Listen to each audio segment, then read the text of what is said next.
Thank you so much, Rachel. And first of all, I would take an opportunity to thank Kanika Gar, who has invited me to interact with all of you and interact with the other members who will join through social media whenever you will upload the video.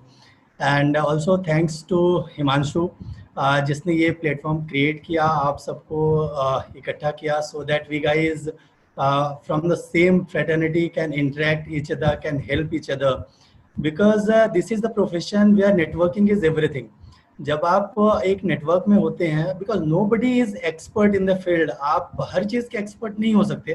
Like if I am practising in the field of M&A और इन the field ऑफ GST or in the MSME, so I don't know much about the direct taxes, I don't know much about the TP and all. So maybe Kanika is working on that field, or Yashi is working, or Jyoti is working on that field, or Himanshu is working on some other field. So if we are unite, तो हम आपस में sharing करके और client को सर्व कर सकते हैं. इससे क्या होएगा कि एक तो हमारा नेटवर्क ग्रोथ होएगा, हमारा नॉलेज इनहेंस होएगा, right. So today I am going to share my thought on the MSME. आप सबने MSME पिछले एक थोड़ा सा अगर लॉन्ग सेशन होएगा आधे घंटे का, तो is it fine? Okay okay. So अभी लगभग एक महीने से, आई वुड से 13 मई से आपने सुना होगा कि मतलब तहलका सा मच गया है इस इंडस्ट्री में ना. Everybody is now MSME advisor and MSME consultant. कोई भी बंदा है, चाहे वो BCom ग्रेजुएट ही है ना, उसने भी लिख दिया है कि मैं MSME का कंसल्टेंट हूँ, कुछ भी पूछो मुझसे, मैं बता रहा हूँ आपको, मैं हेल्प करूँगा आपको लोन दिलाने में. तो सर एक तो ये हो गया कि कोई भी कंसल्टेंट बन रहा है. एक दूसरा पर्सन वो है जो कि एक्चुअली जिसने काम किया है इस फील्ड में. जैसे कि हम CA प्रोफेशनल्स हैं या कुछ एडवोकेट्स हैं, CS भी हैं, CWA भी हैं. So some of the professionals who are working since long in the field, who actually know the nuances of the and intricacies of this field of MSME, कि actually MSME में क्या issues आते हैं, turnover में, funding में, startups में क्या issues आते हैं. So since long they are giving consultation to the clientele, उनको अपना business grow करने में help करते हैं. सो मैं भी थोड़ा सा टाइम से ही इसमें काम कर रहा हूँ, तो मैं अपना एक्सपीरियंस शेयर करूंगा आप सबके साथ कि क्या है MSME, कैसे हम सपोर्ट कर सकते हैं अपने क्लाइंट्स को, how we can grow as a professional in the field. So I am going to share my presentation. So अभी आपने देखा होगा कि पहले जो इसका नाम था ना, वो उद्योग आधार के नाम से लोग जानते थे कि एक उद्योग आधार का कुछ रजिस्ट्रेशन होता है udyogaadhar.gov पे. तो रिसेंटली क्या किया गया, इसमें चेंज किया गया जब से प्रधानमंत्री जी ने एक अनाउंस किया that we will promote the Atmanirbhar Bharat. So the moment they have a scheme Atmanirbhar, तो काफी चीजों में ड्रास्टिक चेंज आया. एंड इन कंटिन्यूएशन दैट जो गवर्नमेंट है उसने इसका नाम चेंज किया उद्यम.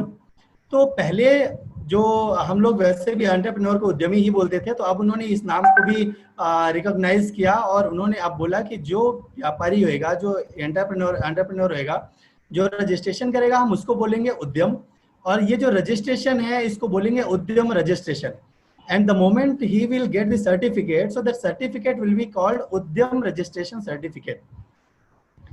1 जुलाई जो CA डे था, हमारा GST डे भी है, तब से ये एप्लीकेबल हो गया है.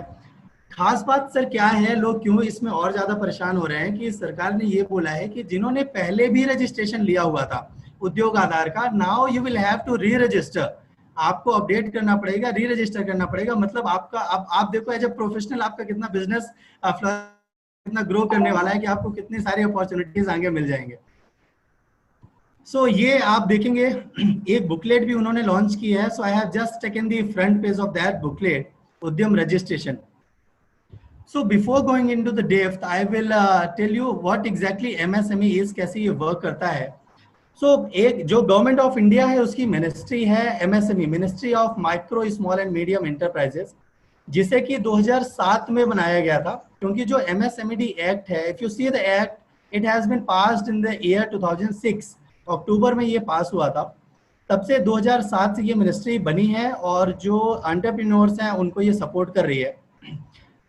इसमें क्रिटिकल अगर कुछ इशू आप देखें तो इस इंडस्ट्री, इस मिनिस्ट्री को जो बजट का एलोकेशन है वो बहुत कम होता है, जबकि ये मिनिस्ट्री जो है वो सपोर्ट बहुत ज्यादा करती है अपने एंटरप्रेन्योर्स को.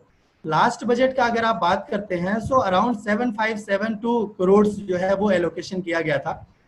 अगर आपका कोई इशू आता है, सो यू कैन विजिट उद्योग भवन रफीमार्ग में है, जहां पे आप अपने इश्यूज को प्रैक्टिकली जाके डिस्कस कर सकते हैं। अब इम्पॉर्टेंट क्यों है MSME? If you talk about that thing, so MSME is majorly contributing around 8% to the GDP and around 40% of total export जो हमारे कंट्री का है। मैन्युफैक्चरिंग आउटपुट की अगर बात करते हैं तो अप्रॉक्स 45% जो है वो एमएसएमई सेक्टर से ही आता है। और आफ्टर द एग्रीकल्चर, ये जो सबसे बड़ा एग्रीकल्चर का सेक्टर है, उसके बाद सेकंड नेक्स्ट जो सेक्टर है जॉब क्रिएशन में, एम्प्लॉयमेंट क्रिएशन, वो that is the MSME only. तो एमएसएमई का कितना बड़ा स्कोप है यू कैन इमेजिन। तो अब से जब ये आत्मनिर्भर भारत का ट्रेंड अब आ गया है, तो इसके थ्रू कितना ज्यादा प्रमोट किया जाएगा एमएसएमई को, एलोकेशन में नो डाउट आगे बढ़ाया जाएगा। ऑप्शंस, अपॉर्चुनिटीज प्रोफेशनल्स के लिए भी हैं, एंटरप्रेन्योर्स के लिए भी आगे आएंगे। So why the MSME registration is required, हमें क्या बेनिफिट इससे मिलने वाले हैं? If you talk about that, so you are going to have the priority lending. अगर आपके पास एमएसएमई ये उद्यम रजिस्ट्रेशन का सर्टिफिकेट है, सो आपको लेंडिंग, जो आपको लोन मिलेगा, बैंकर से लोन मिलता है, उसमें आसानी होती है। सरकार आपको क्रेडिट गारंटी, जो गारंटी है वो जनरली आप अगर देखो, दिक्कत क्या आती है, अगर मेरा कुछ स्टार्टअप है, कुछ नया बिजनेस मैं करने जा रहा हूँ, मेरे पास लीगेसी नहीं, I don't belong from the Ambanis और टाटाज, तो मुझे वहां से तो लीगेसी आ नहीं रही है। मेरा नया फर्स्ट जनरेशन है अगर, तो मेरे पास उतना बैकअप नहीं है, तो मेरे को सिक्योरिटी देने को नहीं है। और बैंकर, फर्स्ट वर्ड जो बैंकर्स का होता है वो यही पूछता है, सिक्योरिटी क्या दे रहे हो? उनकी भी बात सही है कि सर अगर आप सिक्योरिटी नहीं दोगे, कल के डेट में आप डिफॉल्ट कर देते हो, तो सर लॉस हमारे ऊपर ही आएगा ना। तो इसीलिए जो सीजीटी एमएसए स्कीम है, एक फंड क्रिएट किया गया, एक ट्रस्ट क्रिएट किया गया, जिसके द्वारा जो एमएसएमईज हैं उनको सिक्योरिटी प्रोवाइड की जाती है। फिर इसके अलावा इंडस्ट्री के बहुत सारे प्रमोशनल बेनिफिट्स हैं, जैसे पेटेंट रजिस्ट्रेशन में आपको 50% का बेनिफिट मिलता है। इंटरेस्ट सबमिशन स्कीम है, 1 to 2% आपको वहाँ पे सबमिशन मिलेगा, रिबेट मिल जाती है। फिर इसके अलावा जो एक even as a chartered accountant मैं भी अपनी फॉर्म में मैंने इसको लिया हुआ है रजिस्ट्रेशन, क्योंकि आप देखो जब हम ऑडिट करते हैं ना, तो अगर मेरा 1920 का, मैंने 18-19 का ऑडिट करा है, तो जब मैं 1920 का ऑडिट करने जाता तो प्रैक्टिकली मुझे तभी फीस का डिस्कशन होता है और तभी फीस मिलती है। तो इट्स बियॉन्ड द 45 डेज। आप देखो, तो हमने क्या किया, हमने रजिस्ट्रेशन ले लिया, हमने कहा सर देखो we are from the MSME sector, और गवर्नमेंट का कहना है कि भाई 45 डेज में तो हमें क्लियर करना चाहिए ड्यूज, तो हम एक सर्टिफिकेट अपने बिल के साथ दे देते हैं कि सर आपको थोड़ा सा ड्यूज हमें 45 डेज में क्लियर करना पड़ेगा। इलेक्ट्रिसिटी बिल्स में भी आपको कंसेशन मिलता है। उसके अलावा जैसे आप दिल्ली में देखें ट्रेड फेयर्स लगते हैं प्रगति मैदान में, ऐसे वर्ल्ड वाइड अलग अलग कंट्रीज में ट्रेड फेयर्स लगते हैं, जहां पे मेरी जो गवर्नमेंट है वो आपको प्रमोट करती है, आपके प्रोडक्ट को प्रमोट करती है वहां ले जाके, सो दैट जो हमारा एक्सपोर्ट है वो ज्यादा से ज्यादा बढ़ सके, फॉरेन करेंसी हमारे कंट्री में आ सके। अपार्ट फ्रॉम दिस, जो टेक्नोलॉजिकल क्वालिटी अपग्रेडेशन से रिलेटेड बेनिफिट है, कैपिटल इन्फ्यूजमेंट है, टैक्सेस की कंप्लायंस है, everything have been provided by the government. अब जो मेरा उद्यम रजिस्ट्रेशन का पोर्टल है उद्योग आधार, वो कुछ ऐसा दिख रहा है जैसा आपको स्क्रीन में दिख रहा होगा। आप जैसे स्क्रीन उसको udyogaaadhar.gov.in में आप जाएंगे तो वो आपको मूव कर देगा udyamaadhar.gov.in में। तो उद्यम का आप पोर्टल देखेंगे ऐसे ही आपको दिखेगा। इसमें बोल रहा है कि अगर आप नए एंटरप्रेन्योर हैं या फिर ऐसे हैं जिन्होंने पहले ही रजिस्ट्रेशन करा रखा है, जिस भी कैटेगरी में आप फॉल करेंगे आपको उसमें क्लिक करना है और रजिस्ट्रेशन की प्रोसेस में आगे जाना है। So I will not be discussing much on the registration part. बहुत ही सिंपल है, स्टेप बाय स्टेप आप जैसे आगे क्लिक करते जाएंगे आपको छोटी छोटी डिटेल वहां पे मिल जाएंगी, आपको फिल करनी है and you will get the registration. अब सर इसका जो प्रोसेस है, अब इसको जैसे मैंने आपको बताया उद्यम इसे बोला गया है, और इसका जो रजिस्ट्रेशन सर्टिफिकेट है, earlier it was Udyog Aadhaar, now the same has been reclassified as the Udyam registration. ये एक परमानेंट रजिस्ट्रेशन आपको होता है, मतलब आपको लाइफ टाइम दोबारा चेंज नहीं करना पड़ेगा अनटिल अनलेस कि ऐसा ही कुछ नोटिफिकेशन ना आ जाए कि आपको बोला जाए कि सर जो पहले जिन्होंने रजिस्टर कर रखा था अब वो वैलिड नहीं रहेंगे, या दिस ट्रांजिशनल पीरियड तक वो वैलिड रहेंगे, उसके बाद यू गोना चेंज इट। इसमें जो आपको रजिस्ट्रेशन सर्टिफिकेट मिलेगा, you will get a QR code. Sir QR code में क्या होगा कि आप अपने बिजनेस से रिलेटेड, इस इंडस्ट्री से रिलेटेड डिटेल आप स्कैन करके पोर्टल के थ्रू आप देख पाएंगे। फिर इसके अलावा आपको कोई कभी रिन्यूअल नहीं कराना पड़ेगा। एक आप देख रहे होंगे एक पोर्टल भी लॉन्च किया गया है, चैंपियन कंट्रोल रूम। चैंपियन करके जो सर पोर्टल है, पहले आपको ये इशू होता था कि सर अगर मेरा ग्रीवेंस है तो मैं कहाँ पे जाऊं, किसके पास जाऊं, डीआईसी में जाऊं, मिनिस्ट्री में जाऊं, या जोनल लेवल पे अगर कोई डिपार्टमेंट है वहां पे जाऊं, किसके पास जाऊं, मतलब जो एंटरप्रेन्योर है उसकी यही समस्या हो जाती थी। तो उन्होंने एक सिंगल विंडो सोल्यूशन दिया, एक सिस्टम दिया कि जहां पे आपको एवरीथिंग गेट रिजॉल्व, आपको किसी भी तरीके की समस्या आप यहाँ पे आइए और आपकी समस्या का जो है वो समाधान मिल जाएगा। Next thing is that you will not B charged anything, आपको कोई इसकी कॉस्ट नहीं है, कोई खर्चा नहीं लग रहा, कोई एक्सपेंसेस आपके नहीं आएंगे, this is free of cost. Online portal है सर, पेपरलेस है, आपको कुछ भी पेपर वहां पे डॉक्यूमेंट जो है वो सबमिट नहीं करना, everything is self declaration based. आपको किसी से, किसी सीए साहब से जाके सर्टिफिकेट नहीं लेना है, आपको अपने आप सेल्फ डिक्लेरेशन दे दो, आपका जो आधार कार्ड है उसके बेसिस में ये रजिस्ट्रेशन होएगा। इस बार जो सबसे बड़ा चेंज है, पहले सर मैं आपको प्रैक्टिकली बताऊं क्या होता था कि लोग अपना रजिस्ट्रेशन कुछ भी डिटेल डाल के ले लेते थे। लाइक मेरा जो इन्वेस्टमेंट है या मेरा टर्नओवर है, दो I am not following under the category of MSME threshold, but still मैंने ऐसा प्रेजेंट करके मैंने रजिस्ट्रेशन तो ले लिया। बट अब क्या कर दिया सरकार ने, बोला कि अब पैन से और जीएसटी से आपको लिंक कर देंगे।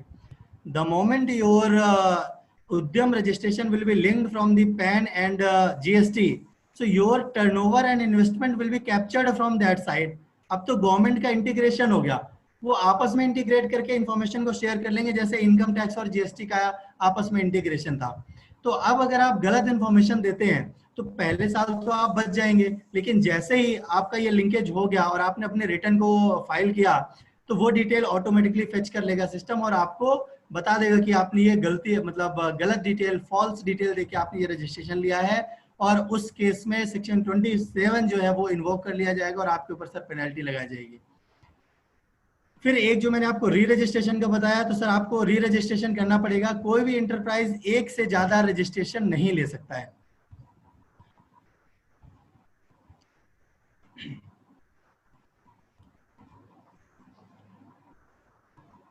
अब सर ये बताओ कि जो मेरे पास जो पहले के रजिस्ट्रेशन है वो क्या इमीडिएट इफेक्ट से कैंसिल करने पड़ेंगे क्या? तो सर उसमें आपको एक डेट दी गई है कि आप 1 day of July 1 day of July से आप उसको चेंज कर सकते हैं, अपडेट कर सकते हैं, रजिस्टर कर सकते हैं, but not later than the 31 March 2021। तो आपके पास जो ट्रांजिशनल पीरियड है वो 31 मार्च 2021 तक का है, मतलब ये जो 20-21 का फाइनेंशियल ईयर है यही आपके पास टाइम है। तो आप अपने क्लाइंटेल को सजेस्ट करो कि सर आप जो है पुराना जो रजिस्ट्रेशन है उसको अपडेट करवा लो, उद्यम रजिस्ट्रेशन उसका करवा लो, आपका जो पहले उद्योग आधार था या एमएसएमई था। अब एक जो पहले मेरे पास काफी जो क्वेश्चंस आते हैं कि सर एक बात बताओ, जो ट्रेडर है तो क्या ट्रेडर भी रजिस्ट्रेशन ले सकता है क्या? क्योंकि कहीं पे बाहर नहीं है कि ट्रेडर, अगर आप लिस्ट को देखो एनआईसी की जो लिस्ट है उसमें कोड 45, 46, 47 है, that talks about the traders कि जो ट्रेडिंग यूनिट है वो भी रजिस्ट्रेशन ले सकती है, वहां पे ऐसा आ रहा है। तो जब ये इशू था तो 27 जून 2017 को एक मेमोरेंडम दिया एमएसएमई मिनिस्ट्री ने, और उसने बोला सर हम कंफ्यूजन को क्लियर करते हैं, और ये ऐसे कोड्स हैं जो आप स्क्रीन में देख रहे हैं, ये ऐसे कोड्स हैं कि आप अगर इस लिस्ट में है so this is the negative list, ये लोग रजिस्ट्रेशन नहीं ले पाएंगे। जिसमें आप देख रहे होंगे 45, 46, 47 स्पेशली उन्होंने एक्सक्लूड कर दिया है। तो if you fall under this category then you can not have the registration under the Udyam registration. फिर इसके बाद सर अगर आप बात करते हो कि एमएसएमई में जो थ्रेशोल्ड पहले था, सर 2006 में ये एक्ट आया था, 2006 में जो थ्रेशोल्ड दिया गया था, और आज 2020 है, इट्स अराउंड 14 इयर्स। जो इनकम टैक्स से कैपिटल गेन है सर, वहां भी कॉस्ट ऑफ एक्विजिशन कैलकुलेट करने के लिए इंडेक्सेशन का जो मेरा नंबर है वो भी कहां से कहां पहुंच गया, इन्फ्लेशन आप देखते हो वो कहां से कहां पहुंच गया। लेकिन ये एक ऐसी इंडस्ट्री थी, ये ऐसी मिनिस्ट्री थी कि तब से लेके आज तक कोई चेंज नहीं हुआ इसमें।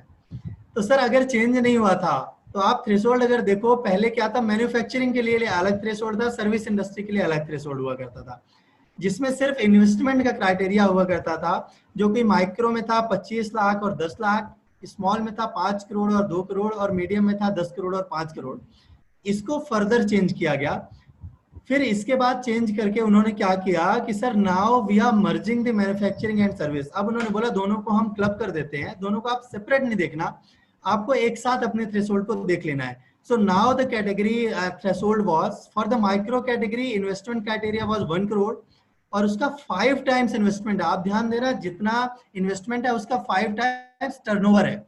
तो अगर मेरा इन्वेस्टमेंट 1 करोड़ है तो टर्नओवर 5 करोड़ हो गया। स्मॉल कैटेगरी में इन्वेस्टमेंट मेरा 10 करोड़ है तो जो turnover criteria that is 50 crore. Medium में investment criteria was 20 crore and the turnover criteria was 100 crore. Further industry ने बोला कि एक तो इतने दिनों बाद आपने चेंज किया, दूसरा चेंज भी किया कि तो क्या किया आपने, हमें तो बेनिफिट मिला ही नहीं सर। बहुत सारे ऐसे इंडस्ट्रीज हैं जो कि कैटेगरी में फॉल करें तो उनको ज्यादा बेनिफिट मिलेगा, इनहेंस करेंगे अपना बिजनेस, सरकार को भी फायदा होगा, टैक्स वैक्स देंगे।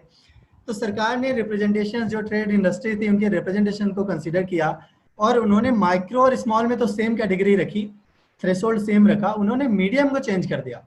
So the medium category has been changed and new criteria is for the investment this is 50 crore and the 5 times is turnover means 250 crore। तो अगर आपका इन्वेस्टमेंट जो है वो 50 करोड़ से कम है, टर्नओवर 250 करोड़ से कम है, so you will be still under the category of MSME and in the medium category। ठीक है सर। अब जो सर कंपोजिशन है, क्वेश्चन ये बनता है कि जो मुझे इन्वेस्टमेंट और टर्नओवर है क्या दोनों को साथ में देखना है या कोई एक है फिर भी चलेगा। तो सर फॉर योर क्लैरिटी दोनों को साथ ही देखना है, मतलब इन्वेस्टमेंट भी चाहिए टर्नओवर भी चाहिए, मतलब दोनों ही क्राइटेरिया आपको क्लियर करने पड़ेंगे। Let us take an example कि सर मेरा अगर माइक्रो कैटेगरी में था मैं और माइक्रो कैटेगरी में इस जो इन्वेस्टमेंट है वो स्टिल माइक्रो कैटेगरी वाला है लेकिन टर्नओवर बढ़ गया, टर्नओवर मेरा 5 करोड़ से लेके 7 करोड़ हो गया, तो सर जो टर्नओवर है वो स्मॉल कैटेगरी में चला गया और जो इन्वेस्टमेंट है वो माइक्रो कैटेगरी में ही रह गया। सर इस केस में क्या होगा, इस केस में आपको अपग्रेड कर दिया जाएगा, अपग्रेड करके आप स्मॉल कैटेगरी में चले जाएंगे माइक्रो से। अगर आपको लोअर कैटेगरी में रहना है तो लोअर कैटेगरी के लिए आपको दोनों ही क्राइटेरिया को कंप्लाई करना पड़ेगा, अगर एक क्राइटेरिया आप कंप्लाई नहीं करते तो आपको अपर कैटेगरी में शिफ्ट कर दिया जाएगा। दूसरा सर जो ये क्राइटेरिया है टर्नओवर है वो कैसे आपको देखना है, अगर आपके 15 रजिस्ट्रेशन है जीएसटी में अलग अलग स्टेट में बट अंडर सेम पैन, तो if you have same PAN then the turnover will be calculated on the aggregate basis. आप वो पूरे टर्नओवर को क्लब कर देंगे सारी यूनिट्स का और एग्रीगेट देखेंगे and on basis of that you will be classified under the category of the micro और स्मॉल और द मीडियम एंटरप्राइजेस।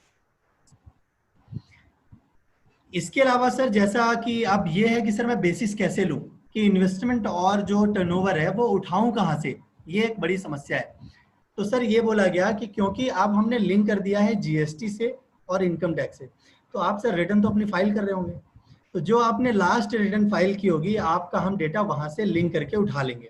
आप हमें डेटा मत दो सर, हम वहां से लिंक कर देंगे आपका डेटा, आप जैसे मेरे को पैन दोगे तो वहां से डेटा मैं उठा लूंगा। अब सर सवाल ये आता है कि अगर मैं फर्स्ट ईयर एंटरप्रेन्योर हूँ, पहला ही साल है, तो सर उस केस में एक थोड़ा लिबरल हो गया डिपार्टमेंट और वो बोलता है कि आप सर सेल्फ डिक्लेरेशन दे दो, हम मान लेंगे आपकी बात, बट वो जो सेल्फ डिक्लेरेशन वो तभी तक वैलिड है इस साल तक, जैसे आप ये साल खत्म होगा अपनी रिटर्न आप दाखिल करेंगे तो जो रिटर्न में आप डिटेल देंगे हम वहां से डेटा आपका फेच कर लेंगे। ठीक है सर।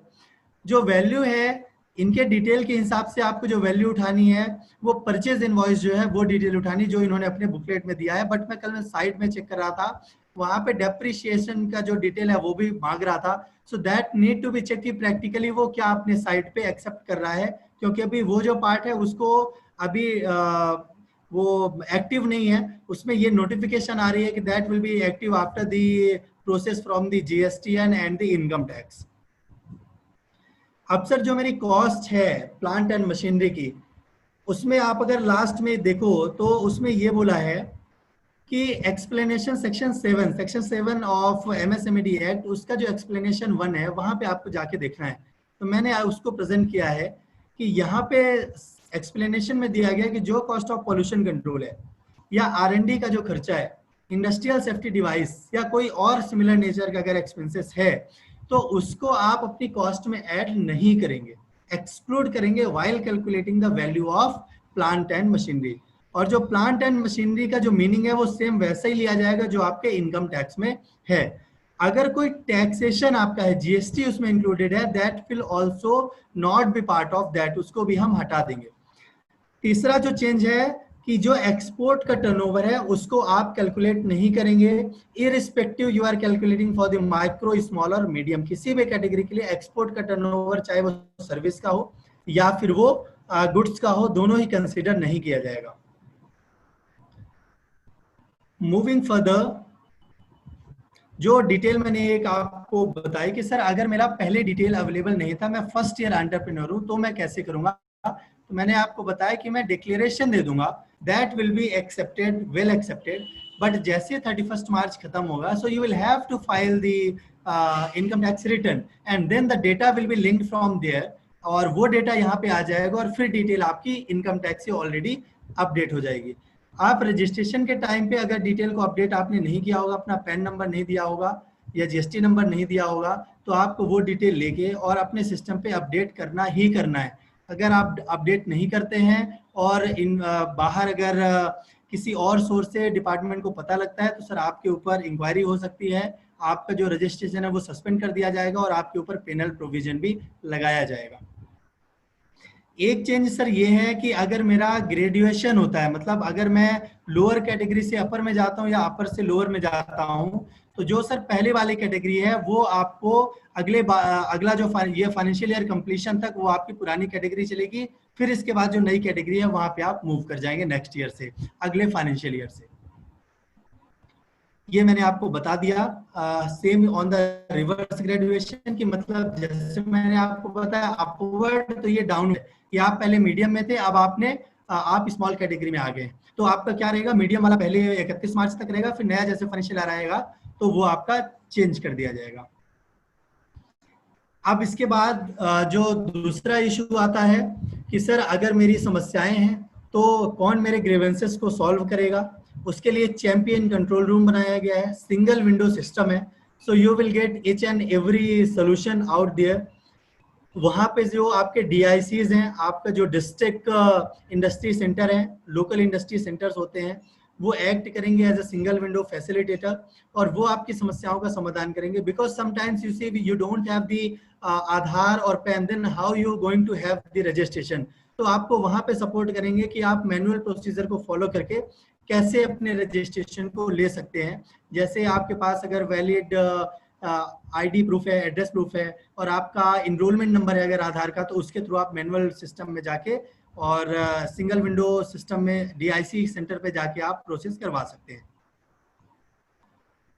अब जो मैंने आपको बताया कि अगर आपने डिटेल गलत डाली हुई है, आपने कोई गलत इंफॉर्मेशन डाली हुई है अपने सिस्टम को रजिस्ट्रेशन लेते हुए टाइम पे, और अगर डिपार्टमेंट को पता चल जाता है कि या किसी ने कंप्लेन कर दी and they came to know कि you have taken the registration taking the false information, presenting the false information, तो उस केस में क्या होगा, उस केस में सर आपके ऊपर वो केस डालेंगे, आपका जो रजिस्ट्रेशन है उसको सस्पेंड कर देंगे। ये मैंने आपको पहले भी बता दिया है। So this was the small talk from my side. जो प्रैक्टिकल एस्पेक्ट्स हैं, प्रैक्टिकल डिफिकल्टीज हैं, उनको बहुत ज्यादा मैं नहीं ले रहा हूँ because other participants are also waiting I think. So thank you so much everybody. अगर कोई और इश्यू होगा so we can discuss further. Thank you so much. Thank you Anirudh for sharing the updates especially. And एक question है I think ज्योति की side से कि एक प्रोप्राइटर की अगर 2 कंपनीज हैं तो वो सिंगल रजिस्ट्रेशन से हो जाएगा क्या काम? ये प्रोप्राइटर है, आधार बेस्ड होएगा और ये सिंगल होएगा। कंपनी उसकी 2 होंगी तो उसके अगर कंपनी में गया तो फिर 2 अलग अलग पैन हो जाएंगे ना। ये बोल रहे हैं प्रोप्राइटर फॉर्म 2 है तो उस केस में आपके नाम पे मिलेगा ये रजिस्ट्रेशन। आप अपने दोनों यूनिट की डिटेल जरूर डाल सकते हैं।